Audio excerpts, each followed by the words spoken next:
Саламатсыңарбы, студенттер? Ош гуманитардык педагогикалык институтунун табияттануу жана география факультетинин биология адистигинин 3-курсуна биз кезектеги онлайн сабагыбызды баштайбыз. Бул сабакты мен Сагынбаева Гүлзада Абазбековна өтүп берем. Бүгүнкү биздин предметибиз адамдын жана жаныбарлардын физиологиясы предмети болмокчу. Биз мурдагы сабагыбыздын лабораториялык сабакты улантабыз. Биздин сабактын негизги планы өпкөнүн анатомиялык түзүлүшүн аныктоо болуп эсептелет. Анда урматтуу студенттер, силерди мен ушул өпкөнүн чыныгы түзүлүшүн, көрүнүшүн, анын ичиндеги колкочолор жөнүндө жалпы түшүнүк берели. Силер көрүп тургандай, бул өпкө адамдын өпкөсү болуп эсептелет. Өпкө жүк орган. Өпкөнүн башында билесиңер, кекиртек менен келип туруп, эки колкого ажырайт. Ушул сүрөттө эки колко көрүнүп турат, өпкөнүн башындагы колколор. Оң жактагы өпкө менен сол жактагы өпкөнүн колколорунда айырмачылык бар. Азыр биз силер менен көрсөтүп аткан бул оң жактагы өпкө.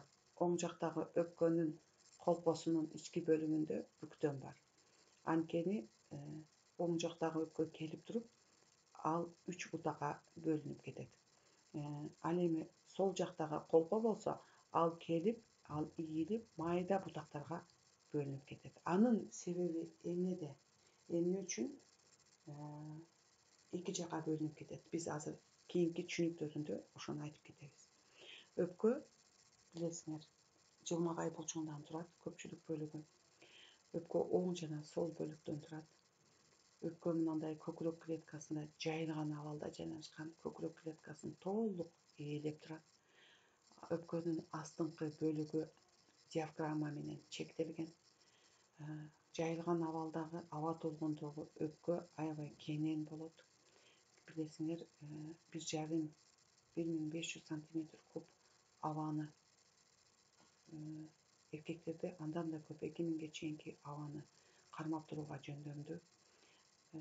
Өпкөнүн өзүндө 500 сантиметр куб кычкылтек сакталат. Өпкө мындай үстүңкү бөлүгүнөн жана астыңкы бөлүгүнөн болуп, үстүңкү астыңкы бөлүк болуп эки жакка бөлүнөт. Ал эми өпкө өзү 3 беттен турат. Биринчиси кабыргалуу беттен, экинчиси ачылган бөлүгү медиалдык беттен, мына медиалдык бетин көрсөтөйүн. Медиалдык бөлүгү. Андан кийин эң кичинеси төмөнкү беттен болуп, 3 беттен турат. Өпкөдө бул беттер мынакей, бири-бири менен ортодогу чек менен чектелип турат. Кабыргалуу бет менен медиалдык бет чектеген бет, төмөнкү бет менен медиалдык бетти чектеген бет болуп, ар биринин өзүнүн чектештери бар.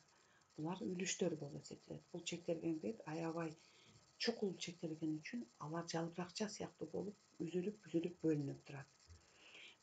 Оң өпкө менен сол өпкөдө дагы чоң өзгөчөлүк бар. Оң өпкө 3 үлүштөн турат. Мынакей, үстүңкү үлүш, ортоңку үлүш, анан төмөнкү үлүш болуп. Бул оң өпкө. Көрдүңүзбү? Үстүңкү, астыңкы, ортоңку, анан астыңкы үлүш болуп. Булардын үлүштөрү бири-бири менен тыгыз байланышта, ал тигилиштер аркылуу байланышып турат. Канчалык үлүш 3 үлүшкө бөлүнгөндө, бронхтун колколордун катмарлары дагы ошондой 3 катмарга бөлүнүп кетет. Ал эми сол жакта 2 эле үлүштөн турат. Мына үстүңкү үлүш, анан астыңкы үлүш. Буларда ортоңку үлүш жок. Эми булардын ортосунда келген колко дагы 2 эле бутакка ажырайт, бирок аябай майда тармакталган бутакка кетет. Ортоңку үлүштүн ордунда жүрөктүн орду жайланышкан. Мына ушул жерде жүрөктүн орду жайланышат. Ошон үчүн ортоңку үлүш бул жакта жок, редукцияланган абалда болот. Өпкөнүн, мынакей, өпкөнүн медиалдык бөлүгүндө дарбазасы бар. Дарбазачасы бар. Ал оң жакта дагы, сол жакта да жайгашкан. Ал дарбазачасы 3 тамырды, каналды, дарбазасы аркылуу 3 канал кирет. колконун каналы кирет, артерия жана вена кан тамырынын каналы кирет. Сол жакта биринчи артерия кан тамыры кирет. Андан кийин экинчи колконун каналы кирет. Үчүнчү анан вена кан тамыры кирет. Ошон үчүн бул жакты А, Б, В дейт. А артерия, Б бронхиалдык катмар, үчүнчү веналык канал кирет. Бул сол жактагы эки үлүштүү өпкөгө кирген жак. Ал эми оң жактагысы болсо, ал башкачараак кирет. Биринчи кирет колконун каналы кирет. Мынакей, колконун каналы биринчи кирет. Себеби дегенде бунда 3 үлүш бар. 3 үлүшкө бутактаныш үчүн биринчи колко, андан кийин артерия кан тамыры, анан вена кан тамыры кирет. Б, А, В болот. Мына ошентип дарбазачалардын киришиндеги айырмачылыкты байкадыңар. Бунун дагы бир өзгөчөлүгү эмне үчүн артерия кан тамыры эки үлүштүү жакка биринчи кирет. Канчалык майда бутактанган болсо, капиллярдык кан тамырларда газ алмашуу процесси ошондой жүрөт. Өпкөнүн ички бөлүгүндө колкочолор биринчи баскычтагы, экинчи баскычтагы, анан үчүнчү баскычтагы болуп майдаланып бутактарга бөлүнүп кетет. Анын эң акыркы бөлүгү альвеолдорго барып бүтөт. Мурдагы лабораториялык сабакта айтканбыз, альвеолдор 350 миңге жакын болот. Эки өпкөнү бириктирип айтканда. Өпкөнүн үлүштөрү булардын бир жагына көп аба, бир жагына аз аба кирет дегенден алыспыз. Бул үлүштөр органдардын жайланышына жараша болот.